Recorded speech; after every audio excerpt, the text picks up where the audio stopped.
Hello दोस्तों, तो स्वागत है आपका हमारे चैनल D2 क्लासेस में। तो सबसे पहले हम चलते हैं अपने इस चैनल का इंट्रो करते हैं। हमारे इस चैनल पर आपको फिजिक्स और केमिस्ट्री से रिलेटेड टॉपिक्स आपको यहाँ पर मिल जाएंगे। तो हंसते हुए पढ़ने के लिए हमारे चैनल को आप कर लीजिए सब्सक्राइब, और जो इसके बगल में बेल आइकन उसे कर दो ऑल पर प्रेस। तो चलते हैं आज अपने टॉपिक पर। तो आज हमारा टॉपिक है, हम आवेश के बारे में बहुत सब कुछ जानते हैं। तो पहले ये बताओ आवेश की उत्पत्ति कहाँ से हुई थी। तो आज उसके बारे में हम पढ़ने वाले हैं कि आवेश की उत्पत्ति कैसे हुई थी, ठीक है ना। तो आज हम क्या पढ़ने वाले हैं, आवेश की क्या उत्पत्ति,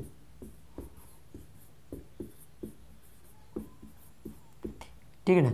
आवेश की उत्पत्ति कहाँ से हुई थी। तो देखो आवेश की उत्पत्ति कहाँ से हुई थी कि एक पहले थे ना थेल्स। तो देखो एक थेल्स थे, ये रहने वाले कहाँ के थे, ग्रीक के। थेल्स जो थे वो रहते कहाँ थे, ग्रीक यानी यूनान, ठीक है। ये थेल्स थे, ये रहते कहाँ थे, एक था मिलेटस, ठीक है ना। आप भूगोल और इतिहास में पढ़ोगे तो जो मिलेटस होता है वो राज्य कहीं कहीं पर मिलेटस को राज्य, और कहीं कहीं पर इसका ये जो होता है ना शहर होता है। तो ये सब कन्फ्यूजन दूर करो। आप मिलेटस को क्या लिख सकते हो, आप लिख दो मिलेटस स्थान, ठीक है ना। पूरा सिस्टम ही खत्म कर दो, इसका कन्फ्यूजन ही दूर कर दो। एक कहाँ किस स्थान से संबंधित है, मिलेटस से। तो थेल्स कहाँ के थे, यूनान यानी कि ग्रीक के। तो थेल्स ने क्या किया कि एक दिन इनका मन घर पे नहीं लग रहा था, तो ये गए घूमने। कहाँ पर घूमने गए थे, एक था वहाँ पर बाल्टिका सागर। क्या नाम था उसका, बाल्टिका सागर। कौन था, बाल्टिका सागर। इस सागर का क्या नाम था, बाल्टिका। वैसे गोल नहीं होता, मैं ऐसे ही बना दिया हूँ, ठीक है। ये कैसे भी हो सकता है लेकिन समझ लो, ठीक है ना, यही है। तो ये घूम रहे थे, तो इन्होंने ना जब चलते चलते गए तो एक यहाँ पर पा गए कंकड़, कोई एक छोटा सा पत्थर पा गए जो कि एक पीले रंग का क्या था, पदार्थ था। किसके रंग का था, इस एक किस रंग का था, पीला, ठीक है ना। ये जो पाया पीला, और ये है क्या, इसका नाम क्या होता, एक क्या है, अंबर।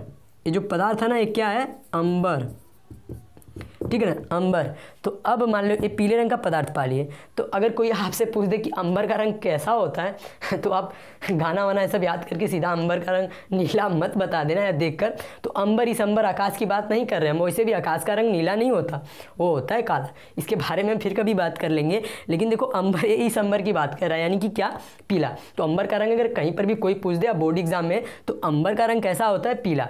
तो अंबर एक रेजिन पदार्थ होता है। तो इस थेल्स गए घूमने, तो बाल्टिका सागर के पास इन्होंने पीला रंग का एक पदार्थ पाया। तो पीला रंग का पदार्थ पाया, तो इन्होंने क्या किया कि उसे लेकर आए और बिल्ली की खाल से क्या किया, रगड़ा।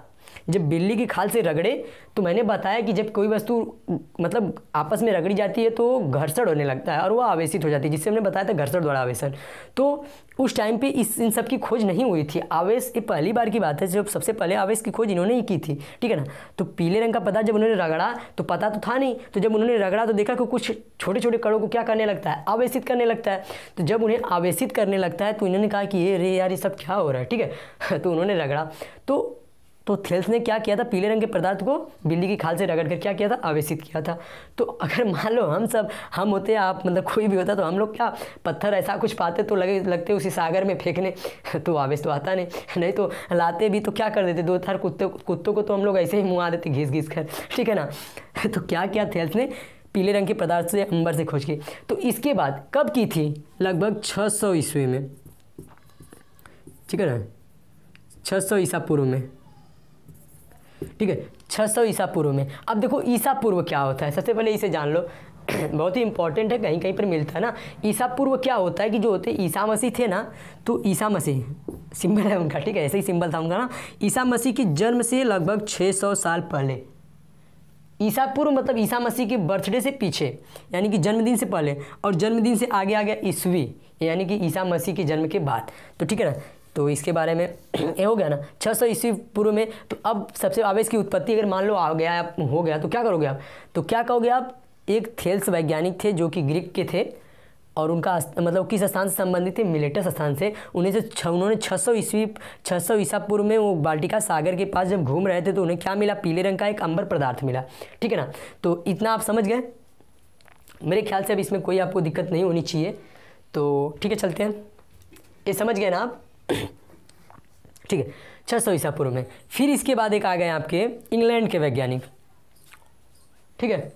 इसके बाद क्या आ गए, एक इंग्लैंड के वैज्ञानिक आ गए, ठीक है, कहाँ के, इंग्लैंड के, ठीक है। इंग्लैंड के वैज्ञानिक आ गए जिनका नाम था डॉक्टर गिलबर्ट, ठीक है, विलियम गिलबर्ट, ठीक है, विलियम गिलबर्ट, गिलक्रिस्ट मत लिख देना, ठीक है ना, ये थे डॉक्टर विलियम गिलबर्ट, ठीक है। तो डॉक्टर विलियम गिलबर्ट, ठीक है, ये डॉक्टर विलियम गिलबर्ट कब, लगभग 1600 ईस्वी में, ठीक है, लगभग 1600 ईस्वी में, ईसा पूर्व नहीं, ठीक है, लगभग 1600 ईस्वी में। कौन, डॉक्टर गिलियम गिलबर्ट। तो इन्होंने क्या किया कि उन्होंने देखा कि मान लो कोई अन्य पदार्थ, जैसे कि क्या किया कि उन्होंने पेन लेके सर पे रगड़ा और उसके बाद छोटे छोटे कणों के पास लेकर आया तो वो भी आकर्षित करने लगा। तो इन्होंने क्या किया कि और भी पदार्थों की खोज की, जैसे में कि प्लास्टिक, ये क्या है, प्लास्टिक है ना, उन्होंने तो बस क्या किया था, अंबर को बिल्ली की खाल से ही रगड़ कर आवेशित किया था। इन्होंने क्या किया, जो डॉक्टर गिलबर्ट थे, उन्होंने प्लास्टिक और भी बहुत से ऐसे चीज़ों के बारे में खोज कर दी कि जो क्या करते हैं, आवेशित करते हैं, कि इन्होंने डॉक्टर गिलबर्ट ने। अब देखो डॉक्टर गिलबर्ट जो थे, इन्होंने अपनी एक पुस्तक लिखी, उस पुस्तक का नाम था डी मैग्नेटो, ठीक है ना, डी मैग्नेटो। अब इस पुस्तक में इन्होंने क्या लिखा, डी मैग्नेटो में, यहाँ पे लिख दे रहे हैं, ठीक है, डी मैग्नेटो। इन्होंने अपने डी मैग्नेटो पुस्तक में क्या बताया कि जब दो, मान लीजिए यही दो कोई वस्तु है, जब दो वस्तुओं को आपस में रगड़ा जाता है तो इन्होंने बताया था कि इलेक्ट्रॉन इधर से उधर जाते हैं, मतलब इनका इलेक्ट्रॉन का स्थानांतरण होता है, हमने बता रखा है। तो इलेक्ट्रॉन का जब स्थानांतरण होता है, यानी कि इलेक्ट्रॉन इसमें से इसमें जाता है, तो जिसमें से जाएगा उसे क्या बोलते हैं, विट्रियस। सबसे पहले इन्होंने बताया था विट्रियस, और इसे क्या कहते हैं, रेजिनस। मतलब जिस पे आएगा उसे रेजिनस और जिससे जाएगा उसे क्या कहते थे, विट्रियस। एक किसने बताया था, डॉक्टर विलियम गिलबर्ट, ठीक है ना। अब डॉक्टर विलियम गिलबर्ट ने बता दिया, तो इसके बाद फिर एक वैज्ञानिक आ गए, ठीक है ना, ये तो इंग्लैंड के थे, एक कहाँ के थे, आपके ग्रीक के। इसके बाद एक आ गए अमेरिकी वैज्ञानिक, ठीक है ना, आपके आगे अमेरिकी वैज्ञानिक, जिनका क्या नाम था, बेंजामिन फ्रैंकलिन। क्या, बेंजामिन फ्रैंकलिन, बेंजामिन, ठीक है ना, बेंजामिन फ्रैंकलिन।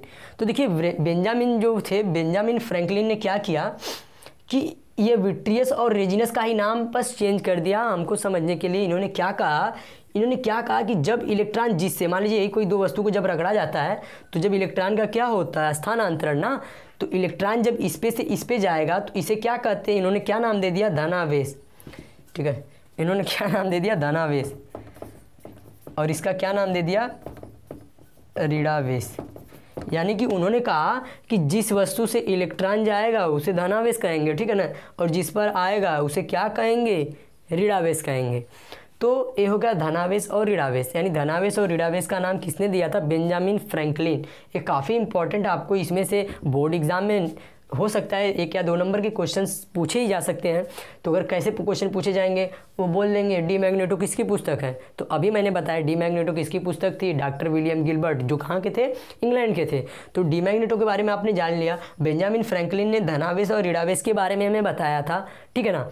किसने बताया था, बेंजामिन फ्रैंकलिन ने। और थेल्स, सबसे पहले जो आवेश था तो उन्होंने थेल्स ने मतलब क्या किया था, बाल्टिका सागर के पास। लेकिन आवेश जो थे डॉक्टर गिलबर्ट थे, क्योंकि इन्होंने बहुत से और अन्य पदार्थों के बारे में बताया था। तो मेरे ख्याल से आपको अब कहीं पर भी दिक्कत नहीं होनी चाहिए कि आवेश जो होती की उत्पत्ति कहाँ हुई थी, ठीक है ना। तो इतना आप समझ गए।